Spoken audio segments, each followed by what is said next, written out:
전국 7개 경제자유구역 청장들이 한자리에 모였습니다. 광양경제청에서 가진 협의회에서 이들은 경제자유구역의 발전을 위해서는 다양한 제도적 보완이 시급하다고 입을 모았습니다.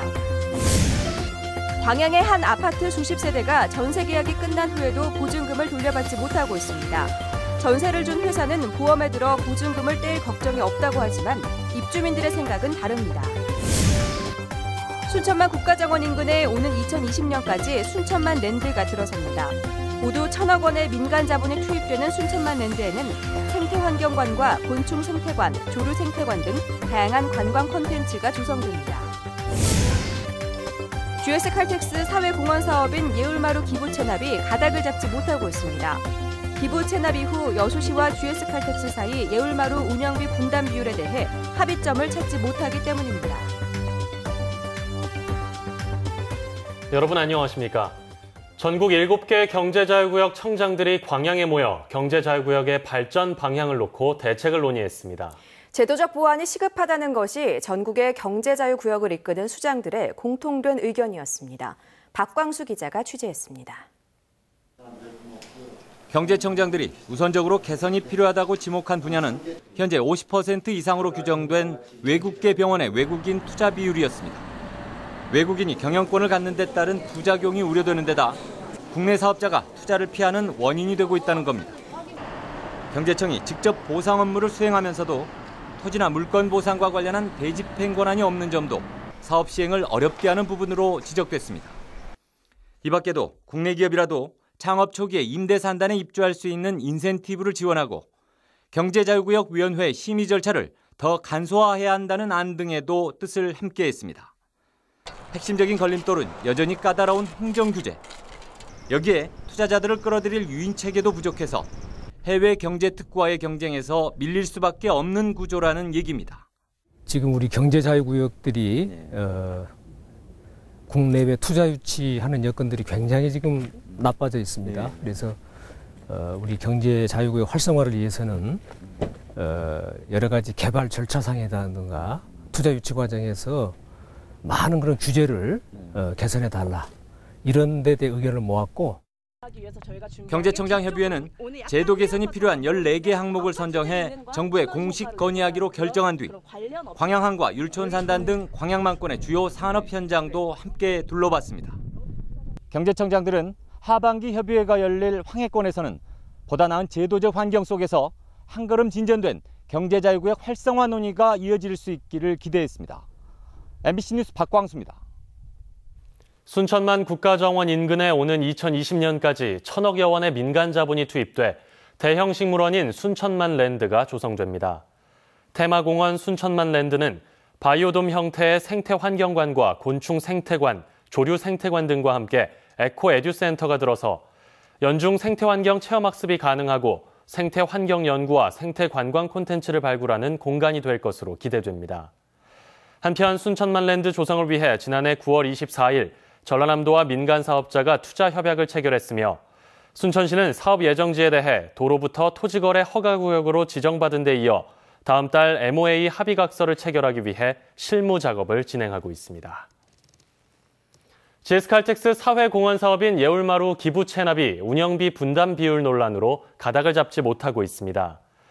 여수시 의회는 최근 열린 임시회 상임위원회에서 여수시와 GS칼텍스 관계자를 상대로 예울마루 운영비 분담 비율에 대한 합의점을 가져오라며 기부 체납 심사를 보류했습니다. 의회는 이번 결정에서 예울마루를 시가 기부 체납받되 운영비 45억 원 가운데 여수시와 GS칼텍스의 분담 비율을 2대 8이나 3대 7로 결정할 것을 요구하고 있습니다. 하지만 GS칼텍스 측은 기업에게만 운영 비용을 지나치게 높게 책정하는 것은 문제가 있다며 시와 5대 5 비율을 주장하고 있어 쉽게 해결될 기미를 보이지 않고 있습니다. 광양의 한 아파트 수십 세대가 전세 계약이 끝난 이후에도 보증금을 돌려받지 못하고 있습니다. 전세를 준 회사는 보험에 들어 떼일 걱정이 없다는 입장이지만 입주민들의 불안감은 갈수록 커지고 있습니다. 권남기 기자가 취재했습니다. 시행사가 소유한 광양의 한 아파트에서 전세로 살다 얼마 전 이사를 나온 김모 씨. 이사한 지 열흘이 넘도록 전세금을 돌려받지 못하고 있습니다. 씁쓸하죠. 돈도 못 받고 적금 있던 거 다 깨고 급하게 마련해갖고 일단 이사는 갔는데. 김 씨뿐만이 아닙니다. 이 아파트에 회사 보유분 전세로 입주한 300여 세대 가운데 김 씨처럼 집을 비워주고도 보증금을 받지 못한 가구는 벌써 36세대. 2달 안에 80세대 가까이 전세 계약이 끝나는 등 내년 3월까지 모두 240여 세대의 계약 기간이 종료될 상황이지만 시행사는 자금 여력이 없어 전전긍긍하고 있습니다. 필요한 전세 보증금 규모는 200억 원이 넘을 것으로 추정됩니다. 이번 달 안으로 모두 해결해서 6월 나가시는 분들께는 걱정 없게끔 다시 보상을 시켜야죠. 시행사는 대출이 막히더라도 보험에 들어있어 문제가 없다는 입장입니다. 하지만 전세 대출을 받은 상당수 주민은 신용등급 하락 걱정에다 집을 구하려고 또다시 대출을 받아야 할 처지입니다. 준비도 없이 이렇게 전세를 분양 전환한다고 하는 것도 너무 괘씸하고 걔들이 보상해줄 것도 아니잖아요. 그 신용등급 부분에 대해서도. 주민들의 불안감만 커지는 가운데 행정과 수사기관이 더 이상 손을 놓아서는 안 된다는 지적이 나오고 있습니다. MBC 뉴스 권남기입니다. 조직위원회가 출범했습니다. 예정보다 많이 늦었는데요. 정부의 비협조 속에 출발이 불안합니다. 정용욱 기자입니다.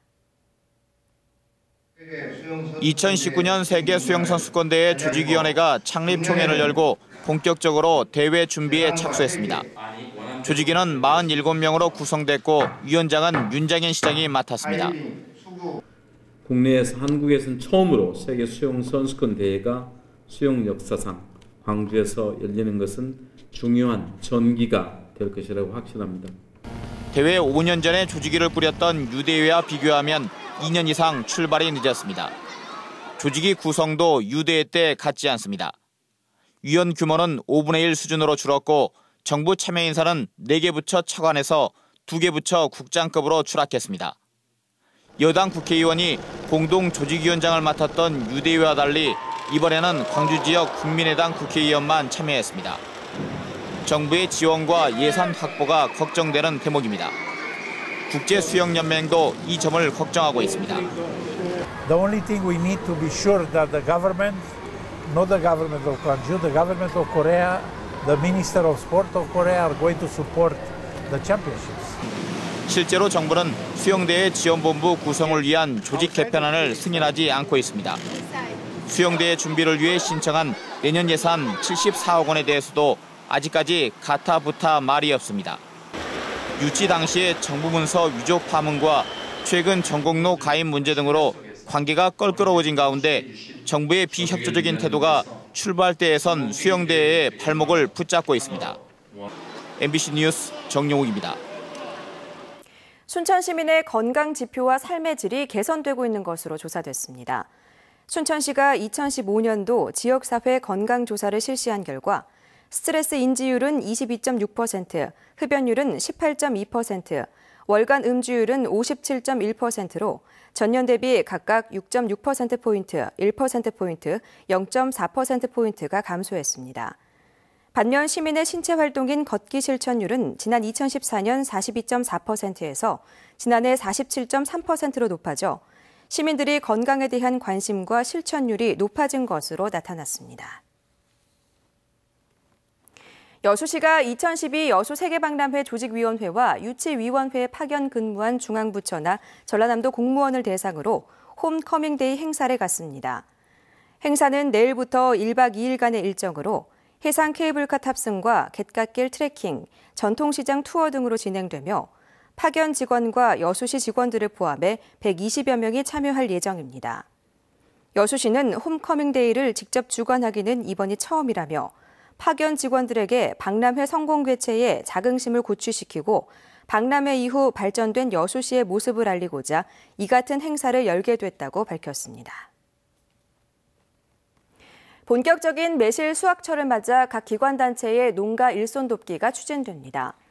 광양시는 지난달 말부터 일손 돕기 지원 창구를 개설하고 일손 돕기 희망단체와 일손이 필요한 농가들로부터 함께 신청을 받아 연결시켜주기로 했습니다.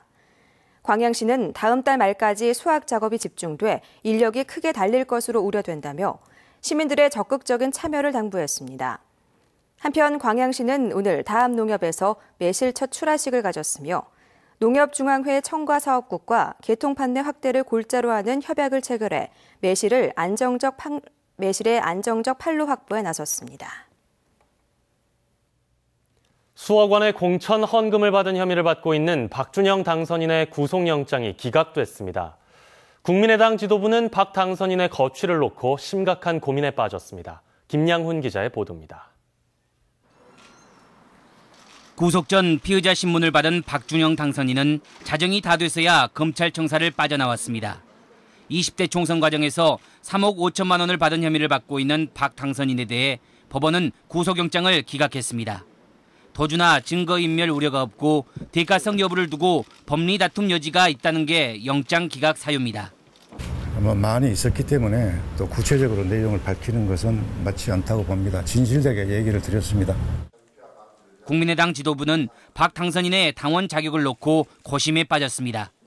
국민의당 당원 당규상 정치자금 수수 등 부정부패와 관련된 자는 기소와 동시에 당원권을 정지한다고 규정돼 있습니다.